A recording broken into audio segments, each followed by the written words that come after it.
Bread pakora. তার জন্য আমি এখানে নিয়েছি স্লাইস করা পাউরুটি, সিদ্ধ করে রাখা আলু, বেসন, ধনেপাতা কুচি, কাঁচা লঙ্কা কুচি, পেঁয়াজ কুচি, আদা রসুন বাটা, লঙ্কা গুঁড়ো, হলুদ গুঁড়ো, লবণ, জিরে ধনের গুঁড়ো এবং তেল।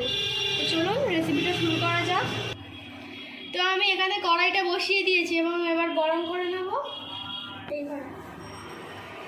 তো ততক্ষণ কড়াটা গরম হোক আর আমি এখানে আলুটা ভালো করে ম্যাশ করে নেব।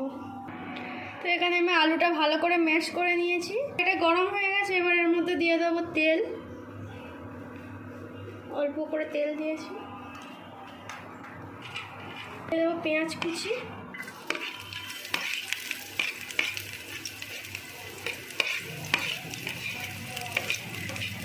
আর কাঁচা লঙ্কা কুচি।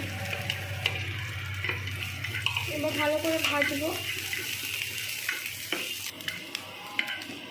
তো পেঁয়াজটা আমি হালকা করে ভেজে নিয়েছি। এবার এর মধ্যে আমি জিরে ধনের গুঁড়ো, লবণ, হলুদ গুঁড়ো আর লঙ্কার গুঁড়োটা দিয়ে দেব।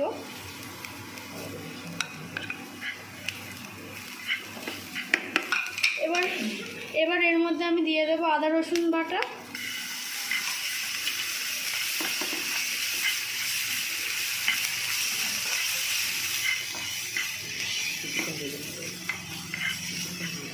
কিছুক্ষণ ভেজে নেওয়ার পরে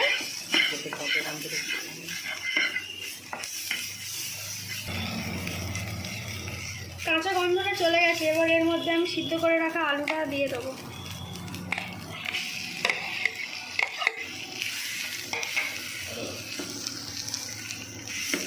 দিয়ে ভালো করে মিশিয়ে নেব। তো মশলার সঙ্গে আলুটা ভালোভাবে মিশিয়ে নেওয়ার পরে এবার এর মধ্যে আমি ধনেপাতা কুচিটা দিয়ে দেব।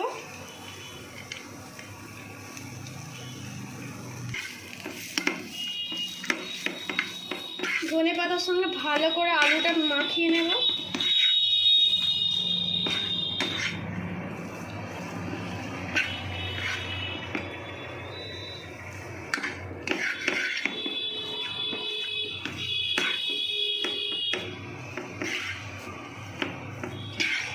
আলুটা ভালোভাবে মাখিয়ে নেওয়া হয়ে গেছে। এবার এটা আমি নামিয়ে নেব। তো এবার আমি বেসনটা গুলে নেব। এর জন্য আমি এখানে দিয়ে দেব, বেসনের মধ্যে আমি লবণ দেব,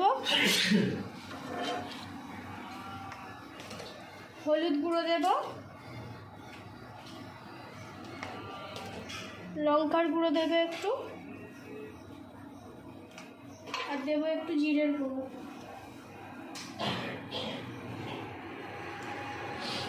তো এবার অল্প অল্প করে জল দিয়ে আমি বেসনটা খুব ভালোভাবে মাখিয়ে নেব।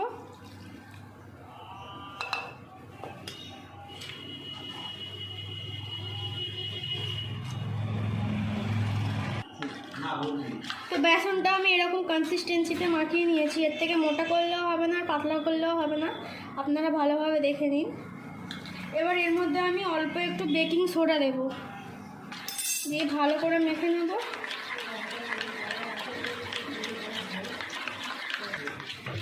তো আমাদের ব্যাটারটা পুরোপুরি রেডি হয়ে গেছে। এবার আমি তেলটা গরম করতে দেব। তো এখানে আমি তেলটা দিয়ে দেব গরম করতে।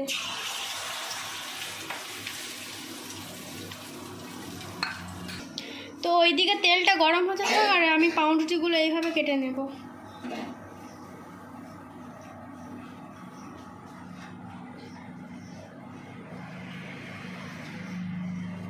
তো এইভাবে পাউরুটিগুলো প্রত্যেকটা পাউরুটি আমি কেটে নেব। তো আমি প্রত্যেকটা ব্রেড এরকমভাবে কেটে নিয়েছি। এবার একটা করে ব্রেড নেব এবং এই আলুর পুর অল্প করে এর ওপরে দিয়ে দেব।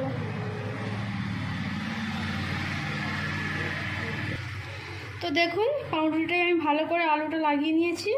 এবার এর ওপর দিয়ে আমি আরেকটা পাউরুটি দিয়ে হালকা এরকম চেপে নেব, নিয়ে রেখে দেব। এইভাবে প্রত্যেকটা পাউরুটি আমি এরকমভাবে লাগিয়ে নেব। তো প্রত্যেকটা পাউরুটি আমি এরকমভাবে রেডি করে নিয়েছি। এবার এগুলোকে ভেজে নেব। তার জন্য আমি প্রথমে এইভাবে একটা করে পাউরুটি নিয়ে বেসনে কোট করে নেব দুদিকে ভালো করে।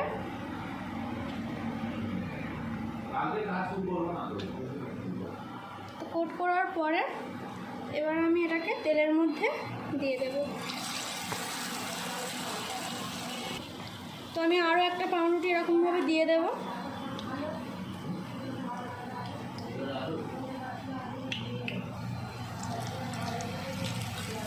এবার এটাকে ভালোভাবে ভেজে নিতে হবে, দুদিকে উল্টে পাল্টে মুচমুচে করে ভেজে নেব।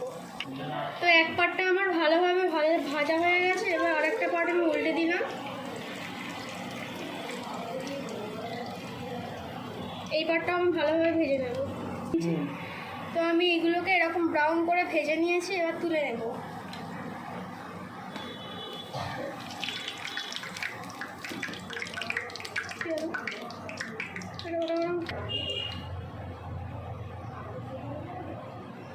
তো এবার এইভাবে আমি প্রত্যেকটা ভেজে নেব। সো গাইস, আমাদের ব্রেড পকোড়া কিন্তু একদম রেডি। তো এটা কিন্তু আপনারা সকাল ও সন্ধ্যার টিফিনেও খেতে পারেন, আর বাড়িতে কোনো অতিথি এলেও কিন্তু এটা আপনারা বানিয়ে খাওয়াতে পারেন, খুবই সুন্দর খেতে হয়। তো আজকের ভিডিওটা কেমন লাগলো আমাকে জানাবেন, আর যদি ভিডিওটা ভালো লেগে থাকে লাইক কমেন্ট শেয়ার করবেন এবং চ্যানেলটি সাবস্ক্রাইব করে পাশের বেল বাটনটি ক্লিক করে দেবেন। আর যারা ফেসবুক থেকে দেখছেন পেজটি অবশ্যই ফলো করবেন। তো ভালো থাকবেন, সুস্থ থাকবেন।